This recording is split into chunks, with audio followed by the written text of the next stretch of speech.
Nkuko mubizi isi tubayemo irimo abantu benshi bagiye batandukanye ndetse bafite n'ubwenge butandukanye, ariko hari abantu bakoresha nabi.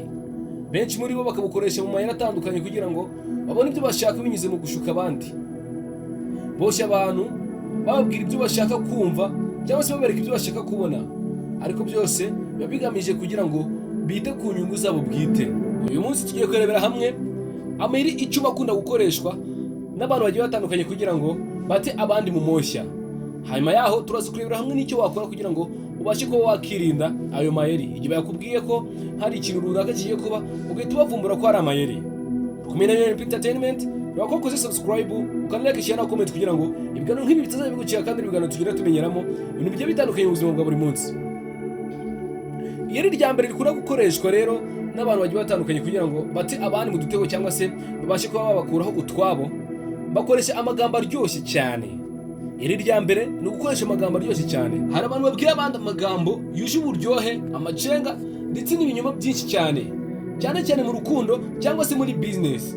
Ugasanga umuntu araje yakubwiye ngo ahangaha ushobora kuhashora ibihumbi 5 ukagira ubona ibihumbi 10 bya buri munsi, akagufatirana n'uko wowe umeze cyangwa se agafatirana n'uko ushaka kumva ibyo bintu, akaba ibyo kumvisha kubera ko ibyo ushaka kumva nuko ushaka kumva ko ukeneye amafaranga. Hanyuma yamara kumenya ko ukeneye amafaranga akaza kumvisha buryo ki ushobora gushira amafaranga 5,000 ahantu ukazajya ubonamo ibihumbi 10 bya buri munsi bakamezi 5 arangiye, nyamara warashira ibihumbi 5. Ukibaza ati ibyo ngibyo bikorwa bite? Cyangwa se ukaba wakibaza aho nyiri business we yungukira. Abandi mu rukundo ati nta wundi nigeze nkunda nkawe, cyangwa se ubuzima bwanje ntibwuzuye utarimo. Ugasanga utwo ngutwo n'utugambo umuntu agenda akoresha kugira ngo abashe kuba yakigarurira umutima w'umuntu runaka, cyangwa se kugira ngo abashe kuba yafata amarangamutima ye bitamugoye, kubera ko yagiye akoresha utugambo turyoshye cyangwa se utugambo uwo bari kutubwira ashaka kumva, ariko akenshi baba bagamije gusa kugufatirana bitewe n'ibihurimo cyangwa se bitewe n'icyo babonye ko wowe ushaka. Iyeri rya kabiri rero, kugukanga cyangwa se kugutera ubwoba. Abashuka abandi rimwe na rimwe usanga bakoresha igitutu, ukumva barakubwira ati nta mahirwe adasanzwe, nuramuka ubyanze ntuzongera kuyabona, ubwo utabikoze uzicuza iteka. Ahubwo ni amagambo abantu benshi bagiye bakoresha kugira ngo babashe kuba bagutera ubwoba cyangwa se babashe kuba bagukanga, kugira ngo babashe kuba bagufata byoroshye, kugira ngo bagute mu moshya cyangwa se kugira ngo bagutege agatego. Ibyo bikaba byatuma ufata umwanzuro uhubutse ndetse utanatekerejeho. Iyeri rya gatatu rero abantu bazakoresha kugira ngo babashe kuba baguta mu moshya cyangwa se babashe kuba bagufata bitewe nuko bashaka kukwereka ibyo ushaka kubona wowe, cyangwa se bashaka kukumvisha ibyo ushaka kumva. Bazakwereka ibintu bihenze byose nk'ari ibyabo. Ugasanga umuntu yifotoreje imbere y'imodoka cyangwa se inzu itariye ariko bihenze, akambara neza kugira ngo wowe akugure icyizere cyangwa se kugira ngo umwizere birushijeho. Ibi bigaragara cyane ku mbuga nkoranyambaga, aho abantu benshi bakurikira abantu bitewe n'ibyo baberetse, kandi mu by'ukuri ibyo baberetse atari ko kuri, cyangwa se ibyo baberetse atari ibintu byabo, ahubwo ko ari ukugira ngo babakurure kugira ngo babashe kuba babakurikira bakurikiye amaronko. Iyeri rya kane rero abantu bakunda gukoresha, guhimba imyanya cyangwa se amazina ndetse bikomeye. Kuko uzasanga hari umuntu uvuga ngo ngende umukozi wa leta, kandi nyamara atari umukozi wa leta abyitirira. Undi akavuga ati mfite connection muri company zikomeye, cyangwa se mfite umushinga ukomeye nkoramo, ariko nyamara aba ari kugira ngo akwereke ko wowe ugomba kumugirira icyizere ndetse nakumvisha ko utwo duke twawufite atadukeneye, ahubwo ari ukugira gusa bakuzamure mu iterambere. Iyeri rya gatanu rero, uzasanga abantu bakoresha amarangamutima yawe. Hari abashuka abandi babacinege cyangwa se bakabashinyagurira, bakabereka ko ibyo barimo bitabakwiriye cyangwa se aho bari atari bakagombye kuba bari, ko bakagombye kuba bari ahantu heza. Wabihuza n'amarangamutima yawe rero, cyangwa se wabihuza nuko wumva ushaka kumera mu gihe kiri imbere, ukumva ibyo akubwiye byose nibyo, bityo rero akaba yagufata bitamugoye ndetse bikamworohera cyane. Iyeri rya gatandatu, uzasanga umuntu agwatiriza kwemera ibintu vuba. Umuntu akakubwira ngo ubu ngubu nyine wabyemeye cyangwa se icyemezo kigomba gufatwa, ugatangira gukora ikintu runaka abiguhatirije.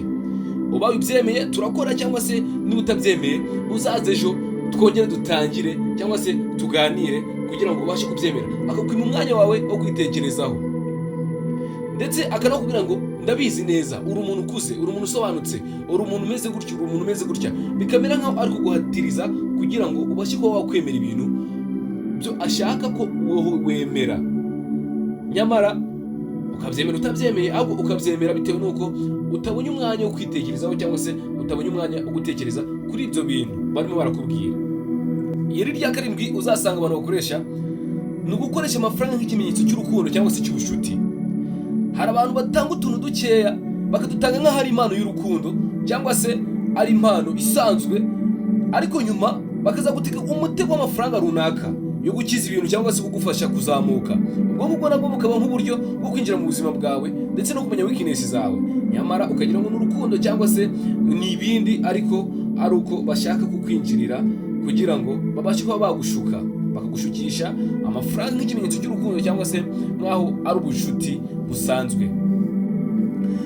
Igeri rya 8 rero uzasanga umuntu aguhereza ibintu ku buntu mu gihe abandi baguca amafaranga. Abandi bakoresha amayeri yo kukubwira ko hari serivisi cyangwa se hari ibintu bitishyurwa nko kugufasha kubona akazi, amahugurwa cyangwa se impano. Nyuma y'igihe bakaguca amafaranga ngo bikomeze kandi bigahinduka uburiganya, kandi mu by'ukuri baratangiye kubwira ko ari serivisi zitishyurwa cyangwa se ari ibintu bitishyurwa, ariko nyuma bakazajya bagenda bakwishyuza gake gake kandi amafaranga ukayabahereza, ndetse ukazasanga bari kugushuka cyangwa se ugasanga bwari uburiganya. Iri rya 9 rero gukoresha ubucuti cyangwa se ubusabane bwo ku mbuga nkoranyambaga. Umuntu akakwandikira akakubwira ati ndabizi turamenyeranye muri groupe runaka cyangwa se twahuriye aha muri groupe runaka, ubwo rero ndumva twaba inshuti byimbitse kubera ko twahuriye ahantu tutari inshuti, ariko ubu ngubu ndumva twaba inshuti byimbitse. Ubucuti ukabwemera agatangira kwegereza gake ukazasanga wenda yagukururiye mu bindi bintu nibura bidafite inyungu, ahubwo we agamije kugira ngo we abone inyungu ariko abizibone biguturutseho. Ugasanga yagiye kwifashisha biturutse ngo nuko wenda yakubonye kuri Facebook, yakubonye muri groupe ya WhatsApp ahantu, yakubonye muri groupe ahantu, yakubonye, ariko akakwifashisha kugira ngo we abone inyungu ze bwite. Iri rya 9 rero ni ugutegura ibinyoma bifite gahunda, kuko hari abatekereza uburyo bubiri cyangwa butatu bwo gukurura umuntu. Bagakoresha ibintu nk'ibibazo byo kuganira, impano, inkuru z'akababaro, ariko nyamara ibyo ngibyo byose ari ibintu byagiye bitegurwa n'abantu bagiye batandukanye kugira ngo babashe kuba bakurura abantu mu buryo bworoshye. Ndetse nubwo abantu nk'abo ngabo babaho, ndetse ugasanga bafite n'amayeri menshi atandukanye, ariko tugiye kurebera hamwe n'ubundi buryo ushobora gukoresha kugira ngo ubashe kuba wakirinda amayeri agiye atandukanye, kugira ngo ndetse wirinde kuba wagwa mu moshya. Ikintu cya mbere uzakora kugira ngo ubashe kuba wakirinda ayo mayeri, yo bibaza impamvu kuki bambwira ibi cyangwa se kuki uyu murambwira ibi. Igihe cyose umuntu akubwiye ikintu cyangwa se agusabye gukora ikintu runaka, jya ubanza kwibaza impamvu abyifuza, ndetse unatekereze ku nyungu yaba afite muri ibyo bintu. Ikintu cya kabiri uzakora rero kugira ngo utabasha kuba wagwa mu moshya cyangwa se utabasha kuba wagwa mu gatego, gerageza kureba ibikorwa aho kureba amagambo. Abantu benshi barabeshya bakoresha amagambo, ariko bajya kureba ibikorwa byabo ugasanga nta bihari. Gerageza kureba niba ibyo umuntu avuga bisa n'ibyo akora kugira ngo ubashe kuba wamwizera. Ikintu cya gatatu uzakora kugira ngo ubashe kuba wakwirinda kugwa mu moshya cyangwa se kugira ngo ubashe kuba wakwirinda amayeri agiye atandukanye, ntukemerere umuntu ufata icyemezo mu gitutu cyangwa se ku gahato. Niba umuntu agushyiraho igitutu kugira ngo ufate icyemezo vuba, gerageza kugira ngo ubashe kuba wamwangira, kuko n'ubundi ntabwo uri mu mugozi cyangwa se nta kintu aba gutwara. Guhakana ibintu rero utari kumva neza ni inyungu zawe, ntabwo ari inyungu z'abandi, kuko n'ubundi uzasanga ari wo bifitiye umumaro kuruta wa wundi wangiye gukora ikintu ashaka. Ikintu cya kane uzakora kugira ngo ubashe kuba wakwirinda kugwa mu moshya, rinda amakuru yawe bwite. Ntukabe umuntu wo guhereza abandi nimero za konti yawe, amakuru y'umuryango cyangwa se amafoto yawe byoroshye, kuko hari ababifata cyangwa se hari ababishaka kugira ngo babashe kuba baguta mu gatego, cyangwa se usibye no kuguta mu gatego babashe kuba babikoresha mu nyungu zabo bwite.